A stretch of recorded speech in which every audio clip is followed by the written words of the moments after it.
आज हमारे साथ बौद्ध धर्म के जानकार सुधीर राज सिंह जी हैं और हम उनसे जानेंगे कि पाली भाषा में वर्ण और गोत्र का मतलब क्या होता है।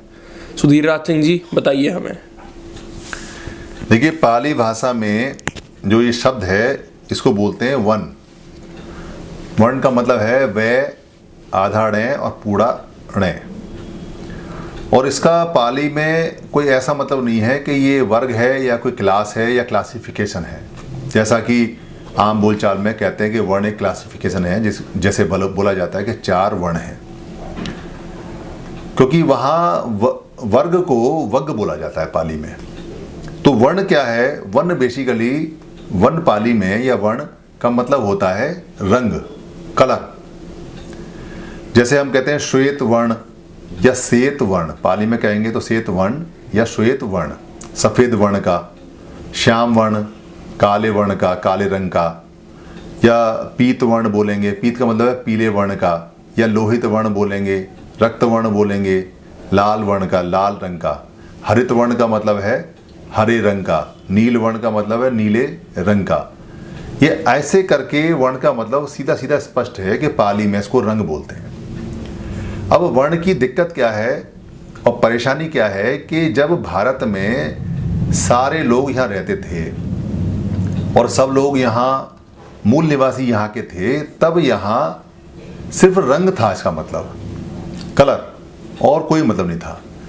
मगर जब कुछ बाहर से लोग आए जिनके चेहरे का रंग कोई था ही नहीं और वो सफ़ेद रंग होता था उनका, तब पहली बार यहाँ रंग के ऊपर विभाजन हुआ और विभेद हुआ, भेद हुआ। क्या हुआ? हमारे जो इधर मूल निवासी लोग थे उन्होंने कहा कि हम हैं वर्ण वाले लोग और ये रंग से फीके हैं, बेरंग हैं, इनका कोई रंग नहीं है, विदाउट कलर हैं, तो उनको कहा अवर्ण, यानी कि अवर्ण, बिना रंग के, बेरंग वाले। तो 2 लोगों का विभाजन हुआ यहाँ, एक रंग वाले जिनका रंग यहाँ, चूँकि यहाँ का भारत की जलवायु गर्म जलवायु है तो यहाँ के रंग काले और पक्के होते हैं, और जो लोग बाहर से आए वो सफ़ेद रंग थे, क्योंकि वो बहुत ठंडे प्रदेशों से आए तो उनका रंग कोई था नहीं, तो उनको अवर्ण कहा। और इस तरह से विभाजन हुआ।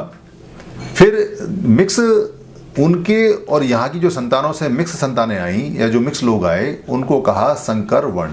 एक तीसरा वर्ण भी आया, तीसरा रंग भी आया। संकर माने हाइब्रिड होता है।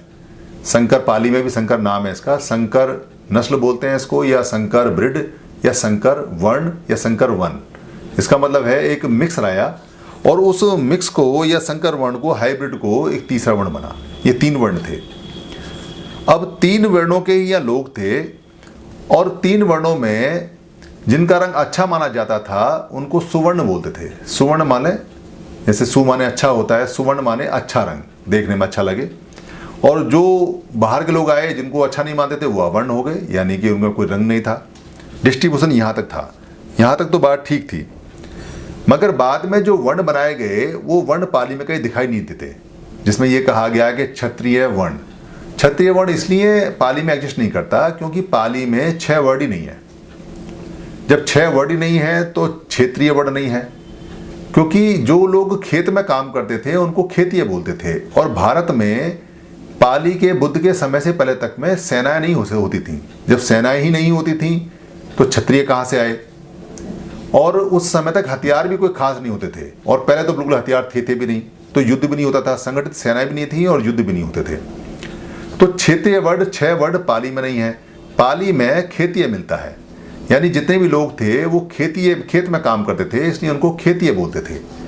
और खेतीय वर्ड को ही जब बाद में भाषा का मॉडर्नाइजेशन हुआ और उसको बनाई गई, भाषा ऐड की गई और संस्कारित की गई, तो मॉडिफिकेशन में आधा के और खे जो है उसको 6 भी बोला गया।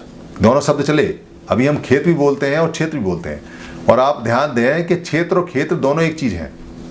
क्षेत्रीय और खेती अलग अलग चीज़ हैं, मगर क्षेत्र और खेत एक ही है। क्षेत्रफल कितना है और क्षेत्रफल कितना है एक ही बात है, मगर क्षत्रिय कौन है और खेतीय कौन है ये अलग अलग है।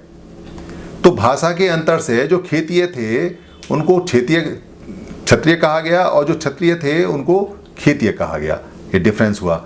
भारत के सारे लोग आज भी खेती हैं, क्योंकि काम ही वहाँ 2 थे उस समय, या तो खेत में क्षेत्र में काम करना और या जंगल से जाके पशुओं का शिकार करके उनका मांस, अंडा, मछली और उनका दूध, उनकी खाल, उनकी हड्डियां लेके आना, ये प्राइम काम थे, यही दो काम थे।